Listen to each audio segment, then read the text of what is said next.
Hey everyone, my name is Zack Burczak. I'm a tax supervisor on the general tax team at Barbario. And my CPA journey really started back in my final year of grad school. I took one test the whole time I was in school, and that was the reg test. Got my score back, passed it, kind of gave me some motivation to keep going. So once I graduated, I finished up audit.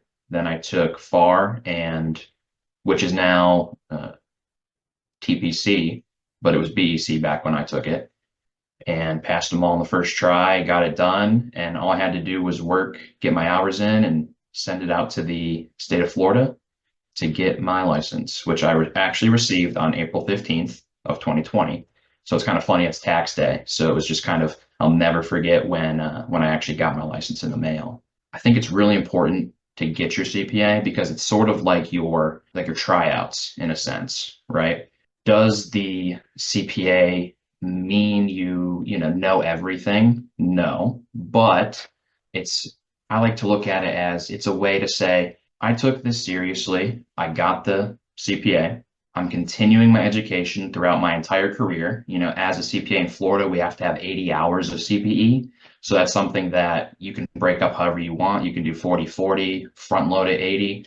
I know a lot of people that actually do 80 in the last maybe month and a half before they can renew their license. During my career, one thing that I kind of tell people is you kind of have three things you can do, right? You have working, having fun, and studying. You can only pick two of them, unfortunately. So usually it comes down to working and studying. So, you know, when I was taking exams while I was in school, it was easy because we're going over the material.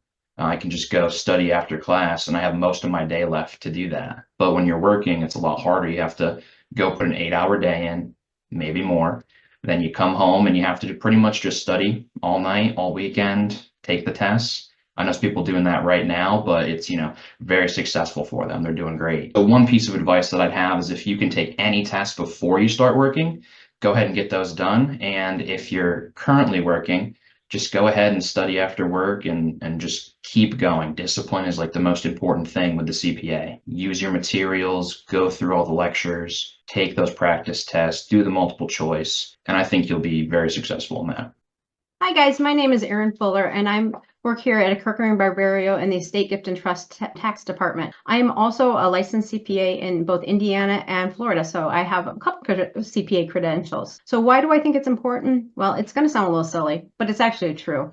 I wanted to grow up and be just like my father. My father was a CPA and I loved going to work with him. He was in a large regional public accounting firm. I loved going to work with him. I loved working with his clients and working with him. And I just loved the dynamics of every day he was seeing something new. And I thought that was so fascinating. So even from a very, very young age, I knew I wanted to be a CPA and I knew I wanted to be just like my father. So notice I said I wanted to be a CPA. My father was also an auditor. He was an accountant, but I wanted to be a CPA. I just wanted to set myself up for that expectation of I wanted a career in public accounting, so I wanted to be a CPA. Career path was very traditional. I chose my accounting programs, my undergraduate and graduate based on their accounting reputations. I interned for a large regional accounting firm. I then later accepted a starting position there, and I later moved on to the Big Four, and then I found my home now here at Barbario. I feel very fortunate and very blessed for the opportunities that I've had within public accounting because I experienced all the different sizes of firms. I got opportunities to grow from many different people, but I believe it's my CPA credentials that made it easy for me to always find a job, always find the ability to, be that much further ahead in an interview than others. As I said earlier, I knew I wanted to be a partner in a large public accounting firm. I didn't want there to be any limitations on what I could achieve. So I'm also of a different generation. Now, when I was coming out of school and interviewing, it was not a question of, are you going to become a CPA? Is when are you going to pass the CPA exam? When are you sitting? I didn't see it as a negotiable. I just saw it as something I had to do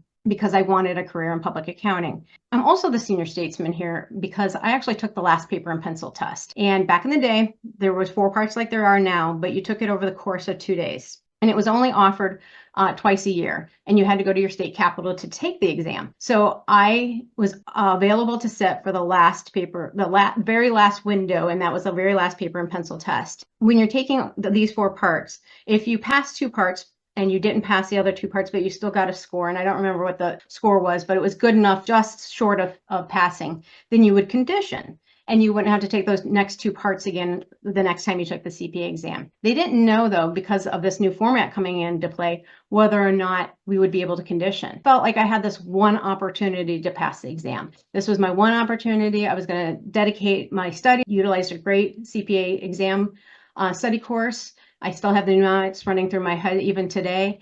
And through lots of studying and lots of prayer, I passed it on the first time, and I got to start my public accounting career without having to worry about studying and working. That I just had that already in place. So I think it has created a lot of opportunities for me, and I'm very, very grateful for it. I'm going to tell you, if you're trying to decide whether or not to become a CPA, first of all, I'm going to say do it. And I'm going to say do it now, because opportunity is never going to be greater than it is now. Life is going to get in your way. Your job is going to get in your way. Your family is going to get in your way. You're going to have many more barriers as you progress in life and as you progress in your career. So do it now. You just finished your accounting program. You have all these great resources, all these great concepts that you just learned. By putting it all together with a great CPA study course, or however you decide to study for the CPA exam, it's going to put it all together and create this great body of technical skills that you're going to take with you to your job. So I definitely recommend doing it now. No matter where you go with your career, I truly believe that public accounting is a career, and it's a lifelong career.